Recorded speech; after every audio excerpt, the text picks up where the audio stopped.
제가 꽃집을 하면서 제일 많이 들었던 질문 중에 하나가 집에서 키우기 쉬운 식물을 추천해 달라는 말이었거든요. 혹시 반려식물을 키우고 싶은데 빛이 잘 들지 않거나 또 반지하라서 망설이는 분 계신가요? 빛이 잘 들지 않는 공간이라도 심지어 반지하라도 키우기 좋은 그런 식물이 있다면 키워보고 싶지 않으신가요? 그리고 선물까지 하기 좋은 식물이라면 더 우리가 더 키워보고 싶은 것 같아요. 그리고 새집 증후군, 공기 정화는 기본적으로 잘 되는 그런 식물. 이런 식물 추천받으면 정말 좋으시겠죠. 보통 식물을 키우는 곳은 베란다나 거실에서 키우는 경우가 많잖아요. 그러면 그곳에서 키우기 쉬운 식물을 우리가 찾고 있거든요. 식물 초보자분도 또 식물을 많이 키워본 고수분들도 이렇게 쉽고 예쁜 식물을 키우고 싶다, 이런 식물을 찾는 건 다 같은 마음인 것 같아요. 빛의 민감도도 그렇게 심하지 않은 식물, 그리고 물을 어쩌다가 과습이 오거나 또 어쩌다가 물때를 놓쳐도 잘 죽지 않는 그런 식물, 그리고 공기 정화는 필수인 그런 식물 찾고 계시죠? 저도 늘 이런 식물을 찾아요.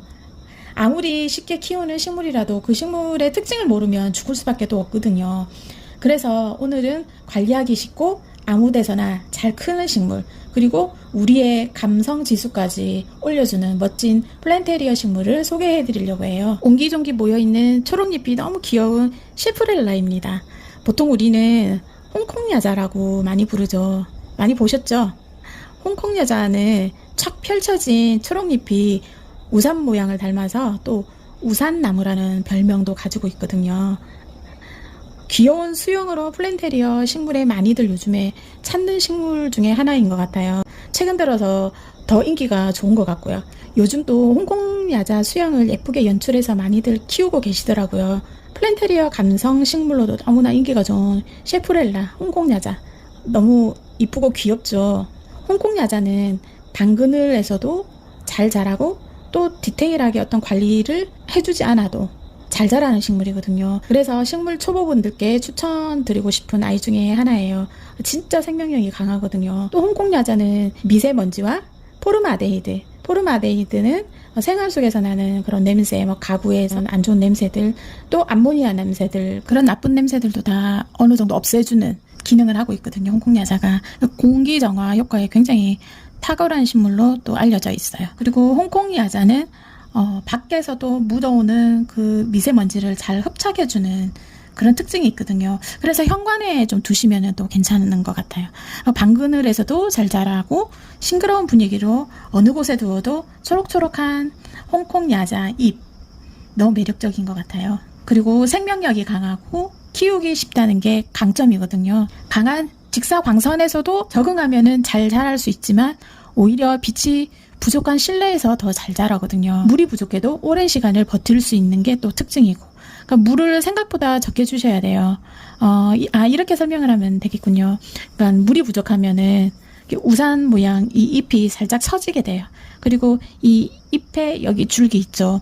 이 줄기 부분도 이렇게 처지게 되고, 그러니까 전체적으로 또 잎의 광택도 좀 사라지고, 그러다가 너무 물을 안 주면 이제 말라서 떨어지겠죠. 그러니까 잎이 처졌을 때 물을 주면 된다라고 생각을 하시면은 웬만하면 죽이는 일이 진짜 없어요. 물 줄 때는 그렇게 좀 기억하시고요.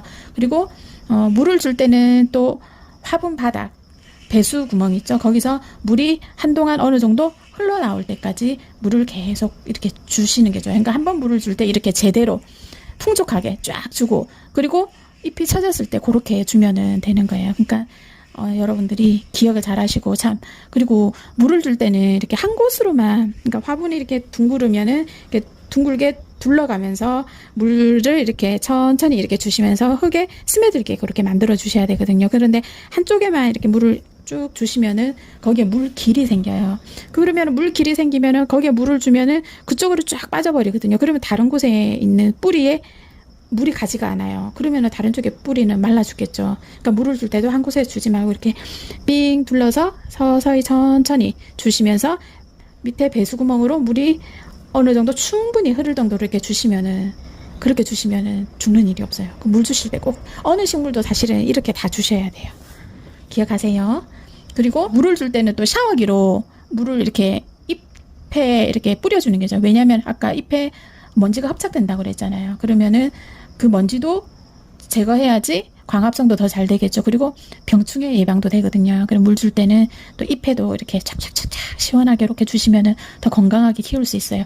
그리고 반대로 과습이 되면은 잎이 어떻게 되냐면 까맣게 타들어가요. 그런데 그런 현상이 없다가 갑자기 전체적으로 잎이 우수수 떨어지기도 하거든요. 그러면 그게 과습된 거예요. 그러니까 여기서 주의할 거는 과습을 주의하면 돼요. 홍콩야자는. 그러니까 다른 애들보다 물을 좀 건조하게 해준다. 좀 잘 주지 않고 그죠? 건조하게. 그리고 잎이 처지면은 줄 거야. 그렇게 다 기억하시고 그러면은 뿌리에 과습할 일은 없겠죠. 그러니까 요거는 과습 아니면은 거의 웬만하면 안 죽으니까 꼭 물 주는 걸 기억하셔야 돼요. 그리고 더위에 강하고 추위에도 어느 정도 강하기 때문에 베란다에서 또 월동도 되거든요. 홍콩야자 크기는 또 굉장히 다양해요. 정말 사람 키만한 것도 있고 손바닥만하게 작은 아이도 있거든요. 그러면은 우리가 지내고 있는 공간에 맞춰서 우리는 구매하거나 그런 식으로 키우면 되겠죠. 저는 조그만하고 아담한 아이를 키우려고 하거든요. 그리고 홍콩야자 꽃말은 되게 괜찮아요. 행운 그리고 함께하는 사랑. 꽃말 이쁘죠. 그래서 이 꽃말이 좋으니까 개업하고 또 집들이 선물로도 또 연인들끼리 선물을 줘도 너무 좋을 것 같아요. 우리가 이렇게 식물 하나라도 제대로 그 특징을 알면은 오래 키울 수 있어요. 이렇게 감성 쩌는 홍콩야자 한번 도전해 보시는 거 어때요? 키우기도 쉽고. 저는 이렇게 예쁜 수영을 만들어 키우려고 하거든요. 요즘에 이렇게 잎 정리도 잘하고 줄기는 줄기 나름대로 예쁜 곡선 감상을 하고 그리고 잎은 잎대로도 하나하나의 또 그 매력을 또 볼 수 있고 예전에는 저는 이제 잎이 굉장히 풍성한 걸 되게 좋아했거든요. 근데 요즘에 이제 이런 걸 보니까 이런 아이도 괜찮다 그런 생각이 들더라고요. 화분에서 이제 키우는 식물을 내가 디자인을 해서 이렇게 재밌게 연출할 수 있는 게 좀 흥미로운 것 같아요. 저는 좀 매력을 느끼는 부분도 있어요. 이런 수영의 식물은 사실은 조금 인위적인 면도 있어요. 그러니까 이제 몇 개 정도만 이제 가지고 있는 게 좋겠죠. 우리 집의 식물들이 다 너무 이제 물론 저런 수영을 자연스럽게 연출하는 게 중요하기도 하지만은 또 뭐 너무 더하면 인위적이니까 그건 어느 정도 오버하면 안 될 것 같다 그런 생각도 저는 그런 생각을 하고 있고요. 이걸 보면서 또 제가 꽃꽂이 할 때가 생각이 나더라고요. 제가 동양 꽃꽂이를 했잖아요. 저는 이제 화려한 꽃보다 이렇게 가지나무 소재를 되게 좋아하는 편이었거든요. 계절별로 나오는 나무 소재가 너무 좋았어요. 뭐 봄을 알리는 설류와 개나리, 매화, 또 곱슬버들, 또 가을 다 돼가면 화살나무 정말 많거든요. 그래서 저는 이제 꽃 가게 할 때 이런 아이들 한 다발씩 사서 병에 이렇게 딱 꽂아두고 어떤 거는 이제 이렇게 토분 있죠.